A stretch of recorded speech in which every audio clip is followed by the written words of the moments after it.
नमो भगवते वासुदेवाय. ओम नमो भगवते वासुदेवाय. ओम नमो भगवते वासुदेवाय. प्रथम स्कंद अध्याय 5. भगवंताच्या यश कीर्तनाची महती आणि देवर्षी नारदाचे पूर्वचरित्र. सूत उवाच. सूत म्हणाले, आरामात बसलेल्या, हातात वीणा घेतलेल्या परम यशस्वी देवर्षी नारदांनी हास्ययुक्त मुद्रेने आपल्या जवळच बसलेल्या ब्रह्म ऋषी व्यासांना विचारले. नारदांनी विचारले, हे व्यास महर्षी, आपले शरीर आणि मन दोन्हीही आपण केलेल्या कर्माने आणि चिंतनाने संतुष्ट आहे ना? आपली मनीषा निश्चितच पूर्ण झाली असेल, कारण आपण ही जी महाभारताची रचना केली आहे ती अत्यंत अद्भुत आहे. ती रचना धर्म आदी सर्व पुरुषार्थांनी परिपूर्ण आहे. सनातन ब्रह्मतत्वाचे आपण पुष्कळ चिंतन केले आहे आणि ते जाणलेले ही आहे. असे असतानाही हे प्रभो, आपण कृतार्थ न झालेल्या पुरुषाप्रमाणे शोक का बरे करीत आहात?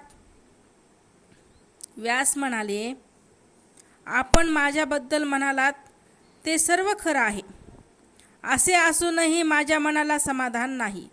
याचं कारण समजत नाही. मानसपुत्र आहात म्हणून मी आपणालाच याचे कारण विचारित आहे.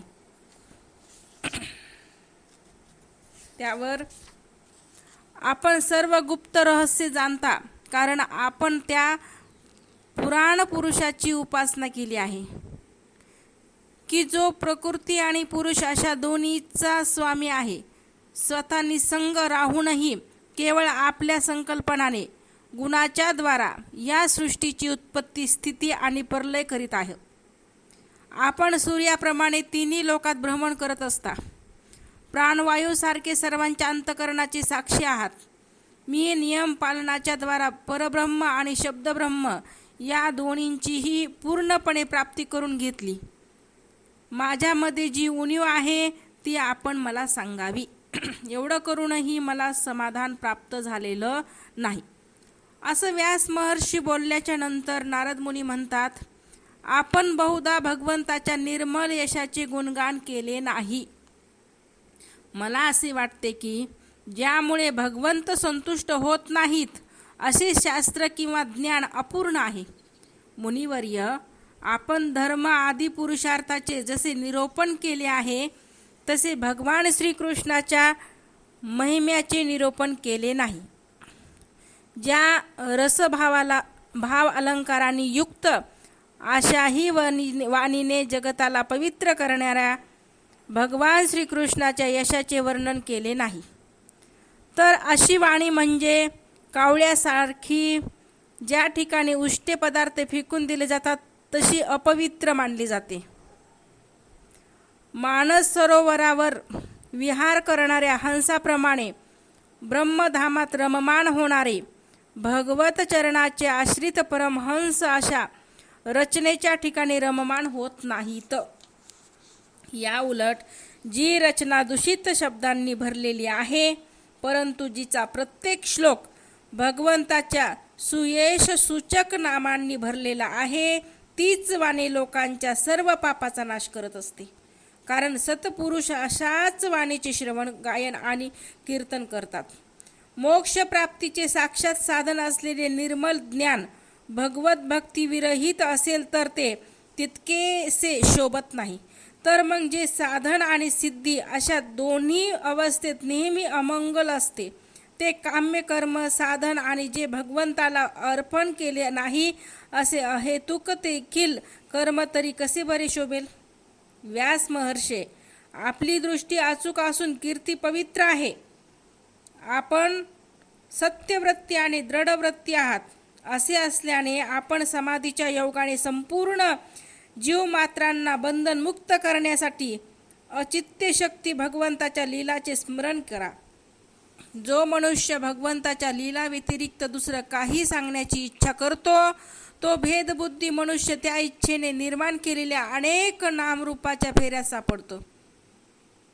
जसे झंझावाताने डगमगणारी नाव अखंड हेलकावे खाते, त्याप्रमाणे अशा माणसांची चंचल बुद्धी कोठे स्थिर होत नाही. संसारी लोक स्वभावतः विषयामध्ये गुंतलेले आहेत. धर्माच्या नावावर निंदनीय अशी सकाम कर्म करण्याची आज्ञा आपणच त्यांना केली आहे. हे सर्व उलटेच झाले, कारण सामान्य लोक निंदनीय कर्मालाच मुख्य धर्म समजून अशा धर्माचा निषेध करण्याचे म्हणजे ऐकत नाहीत. अशा धर्माचा निषेध करण्याचे म्हणणे ऐकत नाहीत. भगवंताचे गुण अनंत आहेत. कोणी विचारवंत ज्ञानी पुरुषच संसारातून निवृत्त होऊन भगवंताच्या स्वरूपभूत परमानंदाचा अनुभव घेऊ शकतो. म्हणून ज्याच्या परमार्थाकडे ओढ नाही आणि जे गुणामुळे डळमळीत झाले आहेत, त्यांच्या कल्याणासाठीच आपण भगवंताच्या लीलाचे वर्णन करावे. जो मनुष्य आपल्या धर्माचा त्याग करून भगवत उच्चारणाची सेवा करतो, परंतु सिद्धी प्राप्त होण्यापूर्वीच जर त्याचे भजन पूजन सुटले तर त्याचे काही अमंगल होते का? परंतु दुसऱ्या कोणी भगवंताचे भजन न करता केवळ स्वधर्माचे पालन करतो, त्याला कोणता बरे लाभ होतो? अशाच वस्तूच्या प्राप्तीसाठी बुद्धिमान मनुष्याने प्रयत्न केला पाहिजे की जी वस्तू मुंगीपासून ब्रह्मदेवापर्यंत सर्व उच्च नीच योनीत केलेल्या कर्माचे फलस्वरूप म्हणून प्राप्त होत नाही. अचित्य गती काळाच्या नियमानुसार दुःखाप्रमाणे विषय सुख सर्वांना स्वभावतःच प्राप्त होते. हे मुने, जो भगवान श्रीकृष्णाचा चरणसेवक आहे, तो भगवत भजन न करणाऱ्या पण धर्मकर्म करणाऱ्या मनुष्याप्रमाणे दैववंशात काही पापकर्म झाले तरी जन्ममृत्यूच्या फेऱ्यात अडकत नाही. तो सेवक भगवत उच्चारणाच्या आलिंगनाने स्मरण झाल्यावर त्यापासून परावृत्त होऊ इच्छित नाही, कारण त्याला भगवत रसाची गोडी लागलेली असते.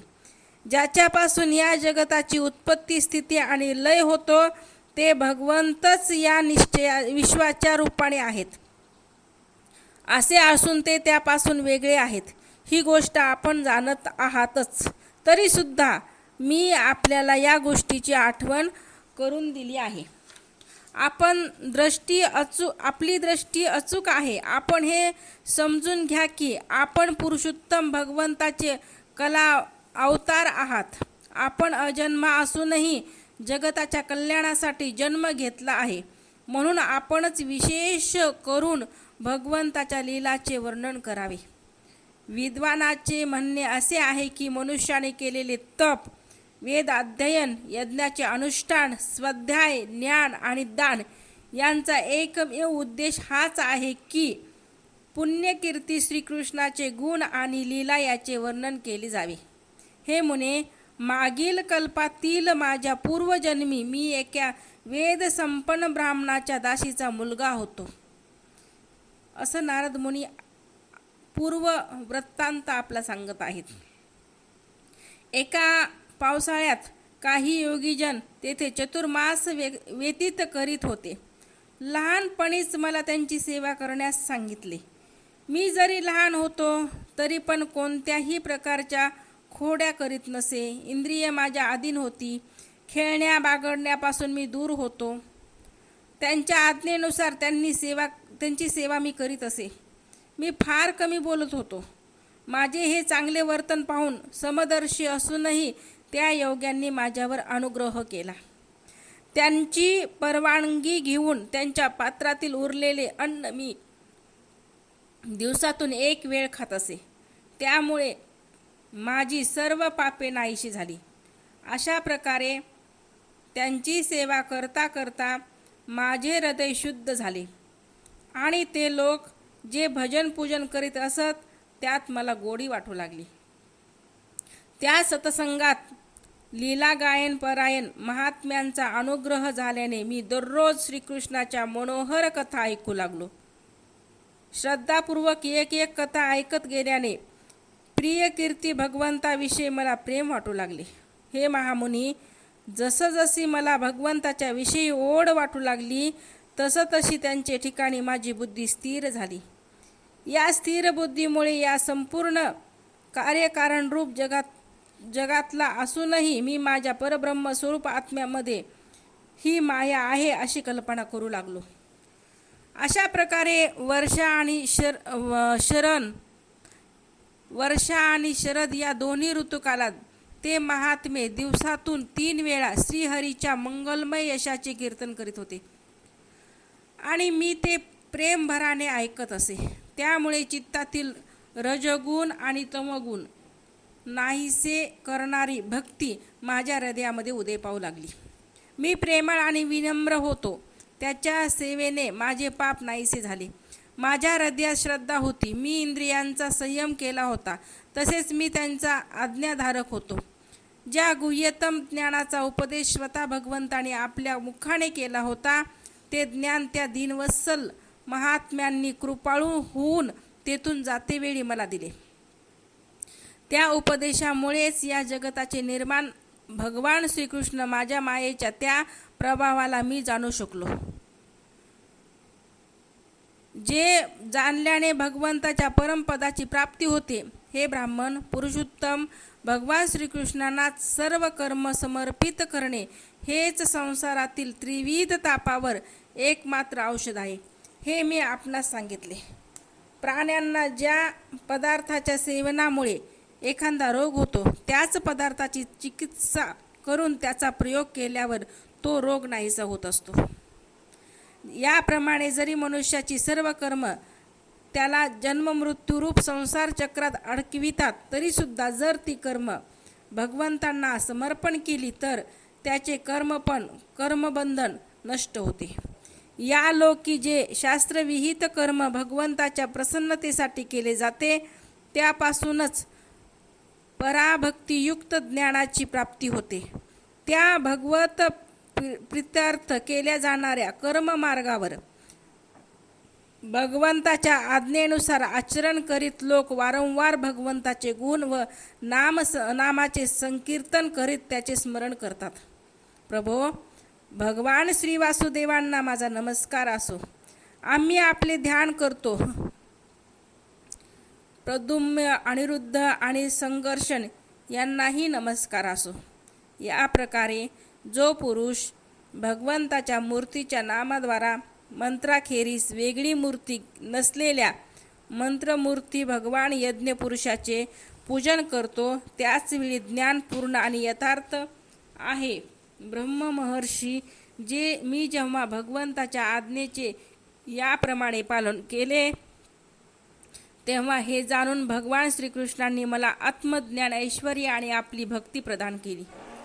आपण पूर्ण ज्ञानी आहात. आपण भगवंताच्या कीर्तीचे वर्णन करा. त्यामुळे मोठमोठ्या ज्ञानी लोकांची जिज्ञासाही पूर्ण होईल. जे लोक संसार दुःखामुळे वारंवार व्यथित होत आहेत त्यांच्या दुःखाची निवृत्तीही यामुळे होऊ शकते. दुसरा कोणताही याच्याशिवाय उपाय नाही, असं श्री महर्षी नारद मुनींना व्यासांना सुचवलेलं आहे, सांगितलेलं आहे. अध्याय 5 समाप्त. इति श्रीमद् भागवत महापुराणे पंचम अध्याय. ओम नमो भगवते वासुदेवाय. ओम नमो भगवते वासुदेवाय. ओम नमो भगवते वासुदेवाय.